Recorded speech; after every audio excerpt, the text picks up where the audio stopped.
우리는 암이라는 이야기를 들으면 당황하고 어떻게 해야 할 바를 모릅니다. 오늘은 암 중에서 혈액암이라고 하는 특별한 암에 대해서 소개하고자 합니다. 암은 정상 씨앗세포가 발암물질, 여러 가지 방사선, 자외선, 바이러스, 화학물질 등의 발암물질들의 자극을 받으면 유전자들이 연속적으로 돌연변을 일으켜서 암 씨앗세포로 변화합니다. 이 세포들은 끊임없이 세포 분열을 해서 덩어리를 이루고 주변으로 파고드는 침습을 하고 또 다른 장기나 조직으로 이동하여 새로운 병소를 만드는 전이 성질을 갖고 있습니다. 암세포들이 자라나는 모습은 태아가 자라는 곡선과 매우 유사합니다. 처음에는 하나의 암세포가 자랄 때 천천히 자라다가 어느 단계에서 갑자기 빠르게 성장을 합니다. 그리고 다시 천천히 자라게 됩니다.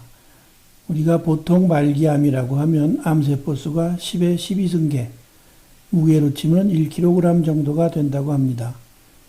이 암을 암 제거 수술이나 항암 치료, 방사선 치료, 최근에 많이 되는 면역 치료를 하게 되면 10,000분의 1 정도로 줄어서 더 이상 눈에 보이지 않는 암으로 됩니다. 이런 단계를 임상적 관해라고 부릅니다. 그러나 임상적 단계에 들어와 있어도 아직도 많은 수의 암이 남아있게 됩니다. 이러한 것들은 추가 치료로 이식을 통해서 충분히 더 줄이게 되고 10의 3승 정도, 1000개의 암세포 미만이 되면은 우리 몸의 면역 기능이 이를 제거하는 결과를 낳게 됩니다. 암은 눈으로 봤을 때 크게 두 가지로 구분합니다. 암이 많이 커지면 단단한 덩어리를 형성하기 때문에 그것을 고형암이라고 합니다. 대부분의 암들이 자라나면 고형암으로 자라게 됩니다. 그러나 액상암은 액체 상태인 혈액과 골수 속에 들어있어서 일정한 형태를 보일 수가 없습니다. 혈액암이 바로 액상암을 대변합니다. 현미경으로 암을 들여다보면 두 가지로 나눕니다. 하나는 양성종양, 다른 하나는 악성종양입니다. 양성종양은 생명에 큰 문제를 일으키지 않는 경우가 대부분이고 악성종양은 바로 암입니다. 이거는 조기에 치료를 하지 않으면 재발 이런 과정을 거쳐서 사망에 이르게 됩니다. 악성종양은 상피암과 육종으로 구별을 합니다.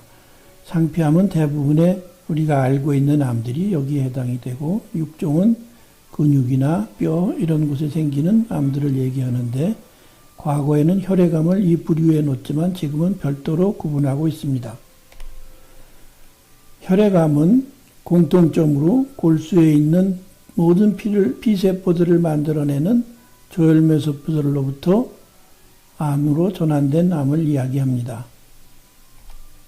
혈액암의 종류는 백혈병이 가장 대표적이고 그 외에 골수 이형성증, 골수 증식성 질환, 다발성 골수종, 악성 림프종 이렇게 구분이 됩니다. 혈액암은 수술적 치료가 근본적으로 불가능한 전신형 암의 특성을 갖고 있습니다. 발병 당시부터 암세포들이 조혈기관인 골수에서 발병하거나 병의 경과 중에 골수로 전이를 잘 일으킵니다. 따라서 피 속의 각종 혈액세포들이 부족해짐과 동시에 혈류를 타고 전신을 돌아다니는 사기 고형암들과 유사한 성격을 보입니다. 또한 병의 악화되는 속도가 매우 빠르고 병이 발견되는 순간부터 응급 상황인 경우가 자주 있기 때문에 빠른 진단과 처치가 시작되어야 올바른 치료를 해볼 수가 있습니다. 혈액암들은 항암 치료제들과 조혈모세포 이식, 과거에는 골수 이식이라고 하던 치료에 대단히 우수한 치료 반응을 보입니다.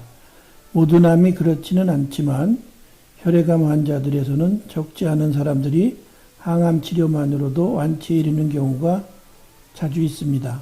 또한 효과가 뛰어난 새로운 각종 항암제들이 속속 개발되면서 과거에는 기대하지 못했던 뛰어난 치료 성과를 얻고 있습니다.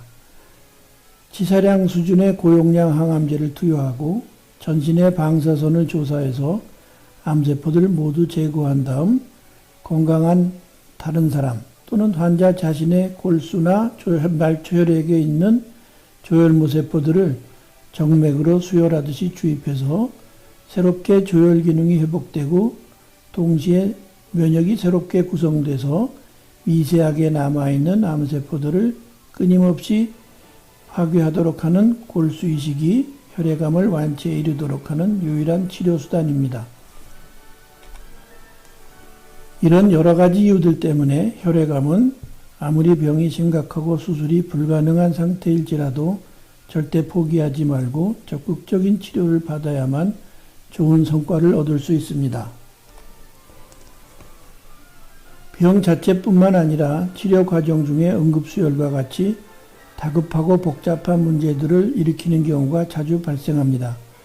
따라서 전문적인 집중 관리를 하기 위한 진료 간호팀, 진료 지원팀의 완전한 구성과 무균 격리실과 같은 특수 필수 시설과 함께 조혈모세포 이식을 위한 전신 방사선 치료 장비, 그리고 세포 초저온 냉동 보관 장비 등을 갖추고 있어야 할 것입니다.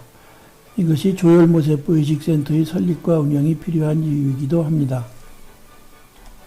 그림에는 조혈모세포 이식을 위해서 병원에 갖추고 있는 각종 장비와 시설들입니다.